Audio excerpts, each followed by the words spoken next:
Familjet që janë dëmtuar banesat apo kanë humbur baktit nga zjarret gjatë verës tashmë do të dëmshpërblehen. Kryeministri Edi Rama në prezantimin e projektit për modernizimin e mbrojtjes civile tha se qeveria tashmë ka inventarin e plot të dëmeve.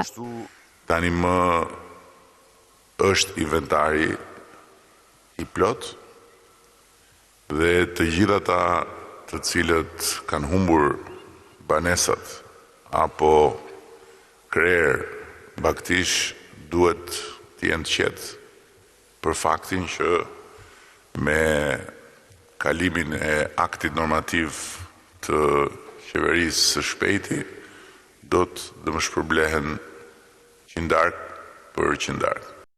Ndërkohë, sigurimi i banesave dhe bizneseve ndaj fatkeqësive natyrore nuk do të jetë më një dëshirë, por do të kthehet në detyrim ligjor.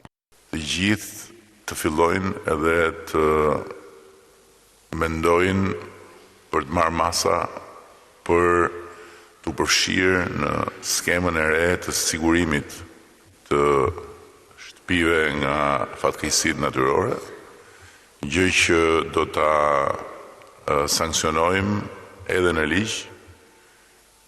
Kemi mbetur për një kohë gjatë për të vërtetës i vetmi vend në Europë që nuk e ka një ligj të tillë dhe këtu nuk është fjala vetëm për shtëpitë, është fjala edhe për sipërmarrjet, për njësitë e biznesit, të cilat duhet sigurohen edhe nga përmbytjet.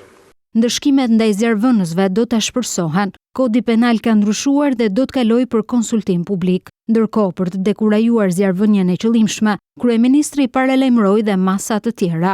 Kemi bërë një ndërhyrje ligjore shumë të rëndësishme që aty ku vihet zjarr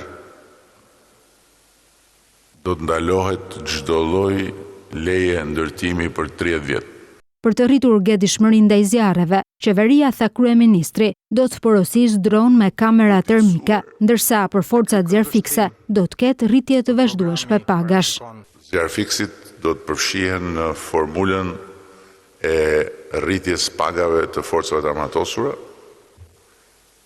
të cilat sot janë dëshmitare të një rritje të vazhdueshme dhe të qëndrueshme të pagave, me synimin që në Shqipërinë 2030 ne të kemi një forcë të armatosur të Republikës së Shqipërisë në mesataren e pagave të NATO-s.